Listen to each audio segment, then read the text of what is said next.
Hello my dear students, welcome back to the channel.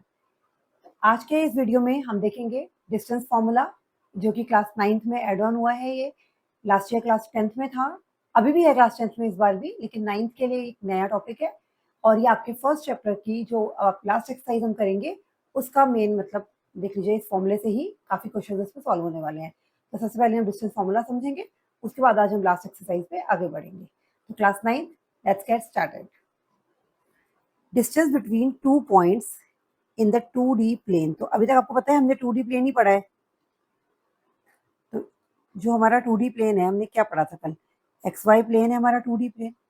इसमें अगर कोई दो पॉइंट है और उनके बीच का आपको डिस्टेंस निकालना है, ठीक है? तो distance between 2 points in 2D plane, तो सपोज दो पॉइंट है A और B, ये A और B, इनके बीच का अगर आपको डिस्टेंस निकालना है तो हम कैसे निकालते हैं?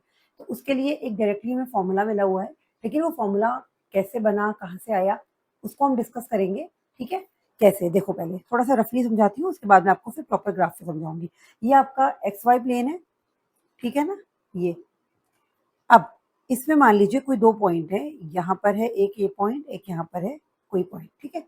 अगर आपको इन दोनों पॉइंट्स का डिस्टेंस पता करना है, ठीक है, इन दोनों पॉइंट का डिस्टेंस निकालना है, या यहाँ से आपको किसी पॉइंट का डिस्टेंस निकालना है, तो जैसे ये आपने आपने ऐसे बना दिया। लेकिन आप डायरेक्टली हम लोग कभी भी इनका डिस्टेंस नहीं बता पाते हैं ना। कैसे बताओगे? अगर आपको यूनिट, अगर सपोज मैं आपसे यहाँ से यहाँ का डिस्टेंस पूछूं तो आप बता दोगे, है ना, कि ये 0 है, 1 है, 2 है, 3 है, 4 है। आप ये बोलोगे कि ये यहाँ से यहाँ तक का डिस्टेंस आपका कितना हो गया, 1 2 3 4 यूनिट्स हो गया। लेकिन यहाँ का डिस्टेंस बताना मुश्किल है, तो उसको हम अगर एक्स और वाई एक्सिस से बनाते हैं तो कैसे बनाते हैं? हम सबसे पहले एक परपेंडिकुलर ऐसे ड्रॉ करते हैं, ऐसे, ठीक है? चारों तरफ से परपेंडिकुलर हम यहाँ ड्रॉ करते हैं, इनके इस तरह से। अब अगर आपको परपेंडिकुलर ड्रॉ करते ही एक मेरी बात याद आ जाएगी, हमने पढ़ा था बौदायना पाइथागोरस थ्योरम की बात की थी। तो अब आप देखो, क्या ये एक राइट एंगल ट्राइंगल नहीं बनता हुआ दिख रहा? अगर राइट एंगल ट्राइंगल में हमें परपेंडिकुलर और हाइपोट ये मिल जाए, बेस मिल जाए, तो क्या हम ये ए बी नहीं निकाल सकते हाइपोटेन्यूज? हमें तो पता है पाइथागोरस थ्योरम क्या कहती थी, हाइपोटेन्यूज का square is equal to perpendicular square plus base square, right? तो इसी फॉर्मूले की हेल्प से हमारा डिस्टेंस फॉर्मूला जो है वो बना है। अब आप मुझे बताओ, जैसे कि ये जो डिस्टेंस है, ये कितना है? ये 4 है। अगर मैं आपसे बोलूं ये कितना होगा बच्चों, यहाँ इसको पॉइंट दे दो, पी दे दो, पी बी का डिस्टेंस कितना होगा? आप बोलोगे ओरिजिन से ये 4 है और ये 2 से 4 है, तो आप बोलोगे 4 माइनस 2 हो जाएगा, ठीक है? अब मैं आपसे ऐसे ही पूछूं, ये डिस्टेंस कितना है और ये डिस्टेंस, चलो इसकी जरूरत तो है नहीं, ये तो 2 था, है ना? ये कितना डिस्टेंस है? ये पूरा कितना है? इसको कुछ पॉइंट मान लेते हैं, इनको 1 2 3 4 5। तो ये 5 पर है और ये हमारा कितना है? 2 पर है। तो ये हो गया हमारा पूरा 5 है, ये 2 है, तो ये कितना हो गया? 5 माइनस 2, ठीक है ना? जब आप सॉल्व करोगे तो समझोगे। अब ये क्या है? ये पॉइंट्स 5 2 4 माइनस 2। तो अब आप थोड़ा सा समझो, फिर हम यहाँ पर पाइथागोरस थ्योरम लगा के निकाल देंगे। ये आ गया आपका 3 और ये आ गया आपका 9 माइनस 2 7। तो आप बोलोगे 7 का स्क्वायर प्लस 3 का स्क्वायर 49 प्लस 9, आपने यहाँ ऐड करा, इसको सॉल्व किया, आंसर आया, वो आपका डिस्टेंस हो गया। तो ये तो एक तरीका है, लेकिन यही इसी से हम लोगों को एक फॉर्मूला मिला था। फॉर्मूला क्या कहता है कि अगर दो पॉइंट हैं ए और बी ऑन 2D प्लेन, उनके बीच का डिस्टेंस निकालने के लिए अगर ए पॉइंट के कोऑर्डिनेट x1 y1 है, अगर ए पॉइंट के कोऑर्डिनेट कितने हमारे x1 y1 है और बी पॉइंट के कोऑर्डिनेट x2 y2 है, तो इनके बीच का डिस्टेंस होता है x, देखो x1 माइनस x2 लिख सकते हो या x2 माइनस x1 लिख सकते हो, एक ही बात है, प्लस y1 माइनस y2 का स्क्वायर। अब देखो ये कहाँ से आया? जो हमने ये बनाया था ना, थोड़ा सा आप यहाँ पर जो बना हुआ है आगे उससे समझोगे। देखो x2 माइनस x1 भी लिख सकते हैं, एक y2 माइनस y1 भी लिख सकते हैं। ये देखो, जो ये हमने डिस्टेंस निकाला था ना, ये डिस्टेंस, यही x2 माइनस x1 था और ये y2 माइनस y1 था। यहाँ समझो, अब जो ये 9 माइनस 2 था, ये क्या था? x2 माइनस x1 था। 9 माइनस 2 क्या था? x2 माइनस x1, और ये था आपका y2 माइनस y1, ये वाला डिस्टेंस। तो उसी से हमने ये फॉर्मूला निकाला। अब ये स्क्वायर रूट कहाँ से आया? जब हम हाइपोटेन्यूज निकालते हैं तो वो होता है परपेंडिकुलर का स्क्वायर प्लस बेस का स्क्वायर, स्क्वायर रूट में। तो उससे हमारा ये फॉर्मूला बना है।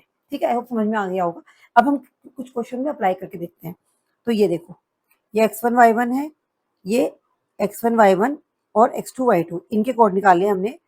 इन दोनों के बीच का डिस्टेंस है y2 माइनस y1, इसके बीच का डिस्टेंस है x2 minus x1। Pythagoras theorem लगाई और आपको ये कैलकुलेट हो गया।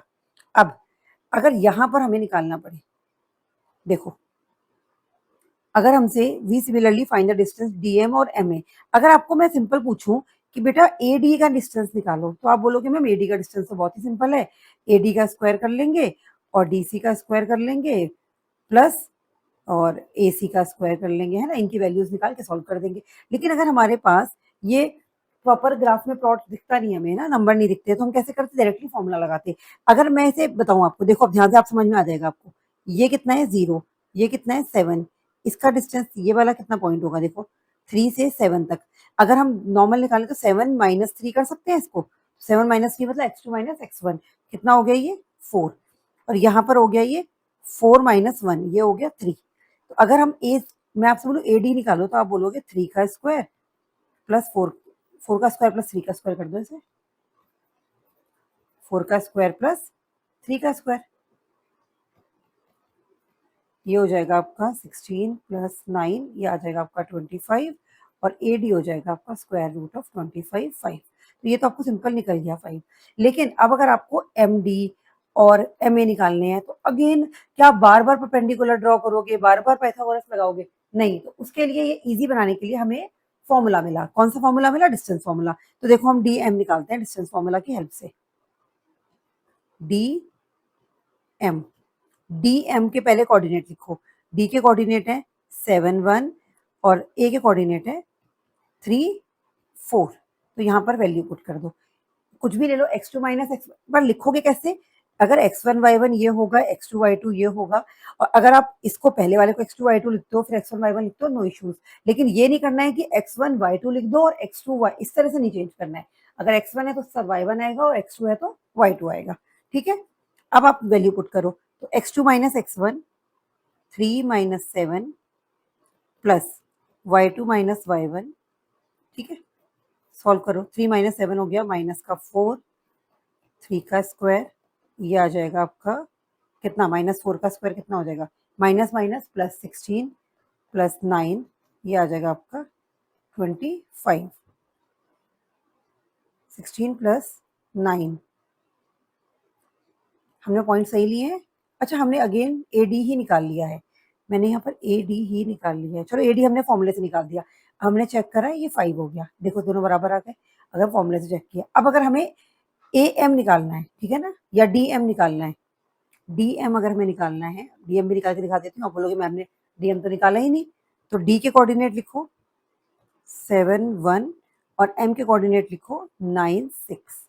अच्छा देखो x2 x1 हम लोग x2 माइनस x1 या x1 माइनस x2 में फर्क क्यों नहीं पड़ता है, क्योंकि अगर 2 का स्क्वायर लिखोगे तो भी 4 आएगा, और माइनस 2 आएगा अगर सॉल्व करके तो उसका स्क्वायर भी 4 आएगा। इसलिए आप, क्योंकि जब हम स्क्वायर करते हैं तो अगर आपने a माइनस बी या b माइनस ए लिखा है तो उससे फर्क नहीं पड़ता, अदरवाइज कम्यूटेटिव प्रॉपर्टी का ध्यान देना पड़ता है, ठीक है। डीएम निकालो, तो डीएम कैसे निकलेगा, इससे ले लो 9 माइनस 7 का स्क्वायर, ये x1 y1 हो गया, ये आपका x2 y2 हो गया, प्लस प्लस आएगा बीच में, ठीक है ना, और 6 माइनस 1 का स्क्वायर, ये आ जाएगा आपका 9 माइनस 7 कितना, 9 माइनस 7 आ गया आपका 2 प्लस 5 का स्क्वायर, हो जाएगा 4 प्लस 25, ये आ जाएगा आपका रूट 29। और कुछ पता नहीं है तो यूनिट्स लिख देते हैं इनको, ठीक है। तो रूट 29, तो हमारा डी एम की वैल्यू कितनी आई है, ये दूसरा पेन ले लेती हूँ, डी एम, ये इसका डिस्टेंस कितना आ गया आपका रूट 29। ऐसे ही आप अगर ए एम का ट्राई करोगे तो इसके लिए x1 y1 ले लेना, इसके लिए x2 y2 ले लेना, वैल्यू पुट करोगे, then you will get your answer. तो ये तो इंट्रोडक्शन था हमारा कि आखिर डिस्टेंस फॉर्मूला होता क्या है।